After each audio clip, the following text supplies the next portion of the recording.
Hello, good evening. मैं doctor स्वतंत्र Kumar news today network से, और आज हमारा स्पेशल प्रोग्राम गुरु मंत्रा कवर कर रहा है प्लेसमेंट के इशू को। जैसा कि आप सभी जानते हैं कि प्लेसमेंट एक ऐसा मुद्दा है जिसमें ऑलमोस्ट हर स्टूडेंट का इंटरेस्ट होता है, क्योंकि जो भी आप पढ़ाई करते हैं, जहाँ से भी करते हैं, इवेंचुअली आप कहीं ना कहीं नौकरी पाना चाहते हैं, और नौकरियाँ पाना बहुत आसान नहीं है। तो आपके इसी सवाल का जवाब देने के लिए हमारे आज के मेहमान मिस्टर अमित अग्रवाल जी मौजूद हैं, जो THR कंसल्टेंसी चला रहे हैं बहुत लंबे समय से, बहुत रिनाउंड HR कंसल्टेंट हैं, और साथ ही साथ मेरे विचार से सैकड़ों बच्चों को अभी तक प्लेसमेंट दिलवा चुके हैं। तो इनसे जानते हैं कि आखिरकार ऐसी कौन सी चीज़ें हैं जिनकी ज़रूरत होती है, जिनकी रिक्वायरमेंट होती है बच्चों को अपने लिए एक अच्छी नौकरी पाने में। अब मैं यहाँ पे एक बात और आपसे जानना चाहूँगा कि ये बात आपने की जनरल की सेल्स और सर्विस वाले जॉब्स हैं, ये कोई बच्चा जिसने बीटेक किया है, राइट, उसके लिए क्या जॉब अपॉर्चुनिटीज़ है?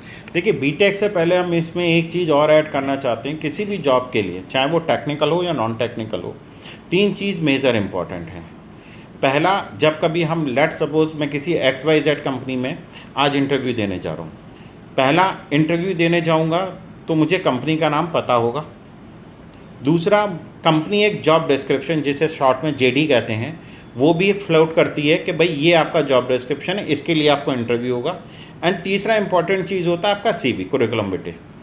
कोई भी टेक्निकल या नॉन टेक्निकल बच्चा जब भी कभी इंटरव्यू देने जाता है, उसे 3 बातों का बहुत इंपॉर्टेंट ध्यान रखना है। पहला, इंटरव्यू जाने से पहले कंपनी के बारे में पूरी नॉलेज कंपनी के CV से ले ले, वेबसाइट से ले ले। दूसरा, वो जो जॉब डिस्क्रिप्शन है उसको थॉरोली पढ़े और उसमें ये कोशिश करे जानने की कि मैं, अगर मुझे कंपनी ज्वाइन करने की अपॉर्चुनिटी देती है तो मैं इसमें क्या नया कर सकता हूँ। एंड तीसरी मोस्ट इम्पॉर्टेंट चीज़, उसका अपना CV।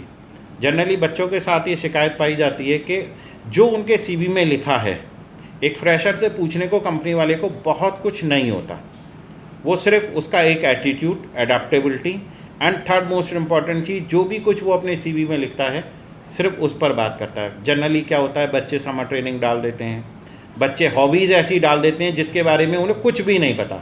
बच्चे ने लिख दिया रीडिंग बुक्स। इंटरव्यूअर का पहला क्वेश्चन, आपने लास्ट कौन सी बुक पढ़ी थी? बच्चे को पता ही नहीं है, उसने लिख दिया। उसने करियर ऑब्जेक्टिव कुछ बहुत अच्छा सा भारी भरकम लिख दिया।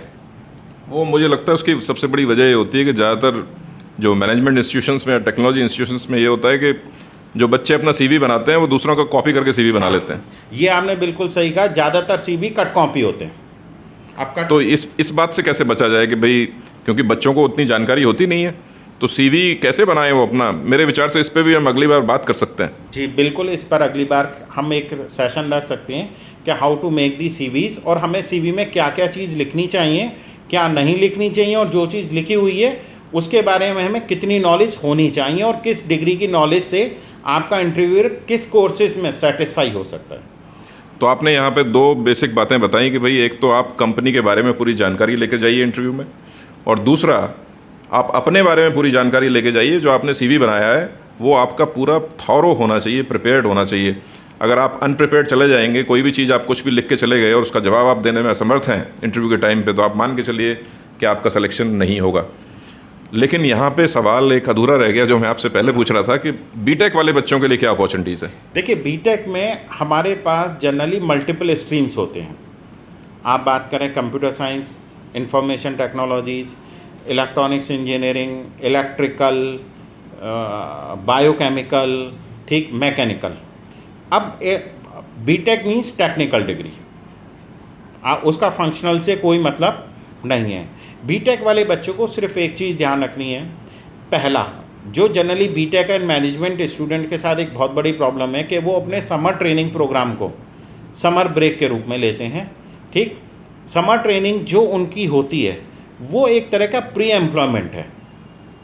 अगर वो उस समर ट्रेनिंग को बहुत सीरियसली ले लें, उस समर ट्रेनिंग में वो कुछ ऐसा सीख लें, ऐसा प्रोजेक्ट तैयार करें जिसके बारे में उन्हें अपने इंटरव्यू में बताने के लिए काफ़ी कुछ हो, तो ऐसा हो ही नहीं सकता कि उनका सिलेक्शन ना हो। दूसरा, उनके लिए दूसरी सबसे इम्पॉर्टेंट चीज़ है कि वो हर टेक्निकल कोर्स में मल्टीपल टेक्नोलॉजीज़ में वर्क हो रहा है।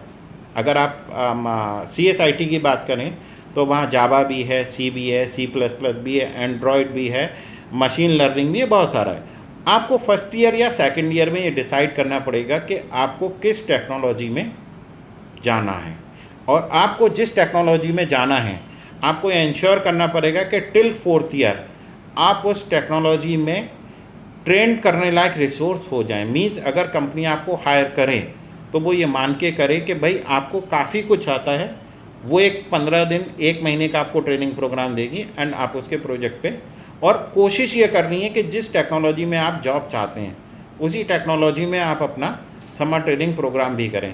अगर ये 2 चीज़ों का ध्यान कोई भी कैंडिडेट रखेगा, कोई भी स्टूडेंट रखता है, तो उसके जॉब मिलने में 1% भी किसी भी तरह की परेशानी बिल्कुल भी नहीं है। तो ये बहुत अच्छी बात आपने यहाँ पे बताई कि आपका फोकस हमेशा लॉन्ग टर्म होना चाहिए। अगर आप किसी टेक्नोलॉजी में एक्सेल करना चाहते हैं तो फर्स्ट ईयर से ही बीटेक में आप उस टेक्नोलॉजी पे काम करना शुरू कर दीजिए, और जब तक आप 4th ईयर में पहुँचेंगे तो आप बहुत अच्छे से पारंगत हो जाएंगे उसमें। साथ ही एक और बहुत इंपॉर्टेंट बात जो अमित जी ने उठाई वो ये कि बच्चे ज़्यादातर अपनी ट्रेनिंग्स को बहुत सीरियस नहीं होते, ट्रेनिंग्स को लेकर। वो बहुत इम्पॉर्टेंट है, आप ये मान के रखिए। उसकी वजह क्या है, देखिए हमारे हिंदुस्तान में जो एजुकेशन का सिस्टम है उसमें प्रैक्टिकल एग्ज़ाम्स और ट्रेनिंग को ऐसे माना जाता है कि ये फालतू की चीज़ें हैं, उस पर ध्यान नहीं दिया जाता और थ्योरी पे सारा ध्यान दिया जाता है। वो बिल्कुल उल्टा करना है आपको। अगर आप प्रैक्टिकल्स में बहुत अच्छे हैं, साथ ही साथ आपने ट्रेनिंग बहुत अच्छी की है और बहुत अच्छे से की है, तो आपका प्लेसमेंट कोई कभी नहीं रोक पाएगा। ये बहुत इम्पॉर्टेंट अंडरस्टैंडिंग है। इसके अलावा टेक्निकल हो या फंक्शनल, पहले हम टेक्निकल की बात कर लेते हैं। आपको ध्यान होगा आज से 5 साल पहले जो हमारे इंडिया की कुछ बेस्ट कंपनीज टेक्निकल्स को हायर करती हैं, लाइक TCS, विप्रो, इन्फोसिस, इनका कुछ कॉलेजेस स्पेसिफिक से टाई अप होता था। एम्पैनलमेंट कह लीजिए या एक्रेडिटेशन कह लीजिए, वही उन्हीं कॉलेजेस में ये कंपनीज विजिट करती थी और बाकी कॉलेजेस के अच्छे बच्चों को कभी अपॉर्चुनिटी नहीं मिलती थी। आज की डेट में टेक्निकल्स किसी भी स्ट्रीम के बच्चे के लिए जितनी भी ये मल्टीनेशनल कंपनीज़ हैं ये ओपन हैं। ये अपना एक नेशनल एलिजिबिलिटी टेस्ट कराती हैं जिसमें A ग्रेड से लेकर Z ग्रेड तक के सारे इंस्टीट्यूट के बच्चे अप्लाई कर सकते हैं। तो किसी भी टेक्निकल बच्चे को आज की डेट में इस बात की टेंशन नहीं होनी चाहिए कि मुझे विप्रो में अपॉर्चुनिटी या TCS में या इन्फोसिस में अपॉर्चुनिटी नहीं मिलेगी। मतलब अब ये इंस्टीट्यूट स्पेसिफिक नहीं रहा, कोई भी अप्लाई कर सकता है। कोई भी अप्लाई कर सकता है। अगर आप में कैलिबर है, आपने अपना वो किया हुआ, आपने एफर्ट्स किए हुए हैं, आप रिटन क्वालिफाई करिए। रिटन के बाद इंटरव्यूज़ होगा।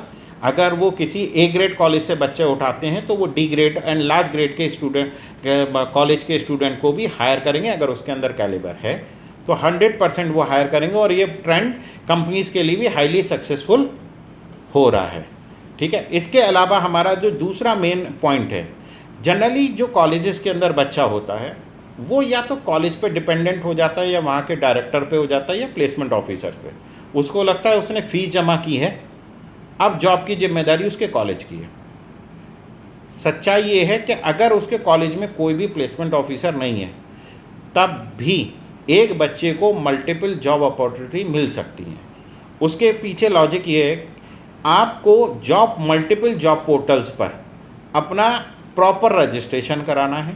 वो जॉब पोर्टल्स भी जॉब फैसिलिटेशन का बहुत अच्छा काम करते हैं। लेट सपोज आपने नौकरी.com पे, times.com पे, shine.com पे, लिंक्डइन पे अपना CV अपडेट किया है, तो आप ये मान के चलिए एक वीक में ऑन एन एवरेज 10 से 15 जॉब अपॉर्चुनिटी आपके मेल पर आते रहेंगे, आपके इंटरव्यू अलाइन होते रहेंगे और आपको उस तरह का। जनरली बच्चे बिल्कुल भी ऐसा करने में इंटरेस्टेड नहीं होते।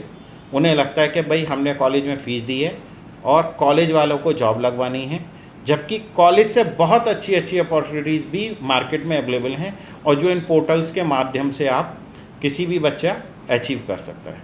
तो अमित जी, मुझे लगता है उसमें सबसे बड़ी प्रॉब्लम अवेयरनेस की ही है, क्योंकि बच्चों को ये आइडिया नहीं होता कि वो कहाँ जाएं जहाँ से उन्हें इन्फॉर्मेशन मिल जाए कि भाई प्लेसमेंट कैसे करना है, कैसे लेना है।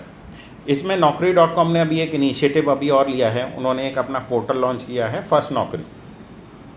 उसमें उन्होंने कॉलेजेस को भी इन्वॉल्व किया है। अगर किसी कॉलेज के बच्चे फर्स्ट नौकरी पर रजिस्ट्रेशन कराते हैं तो वो फ्री असेसमेंट टेस्ट की भी फैसिलिटी उन्हें दे रहे हैं बेस्ड ऑन दी क्वेश्चंस जो कि पुराने किसी इंटरव्यूज़ में किसी कंपनी ने पूछे गए हैं। एंड साथ साथ में वो उस कॉलेज के डायरेक्टर और प्लेसमेंट ऑफिसर को भी उनके बच्चों के सारे स्टेटस अपडेट करते हैं। कंपनीज उस प्लेटफॉर्म को भी आजकल काफ़ी हद तक यूज़ कर रही है। कैंपस की जगह वो डायरेक्ट नौकरी, फर्स्ट नौकरी, टाइम्स, मॉन्स्टर वालों को कांटेक्ट करके उनके थ्रू भी असेसमेंट टेस्ट एंड हायरिंग कर रही है और जिसके रिजल्ट्स भी काफ़ी अच्छे आ रहे हैं।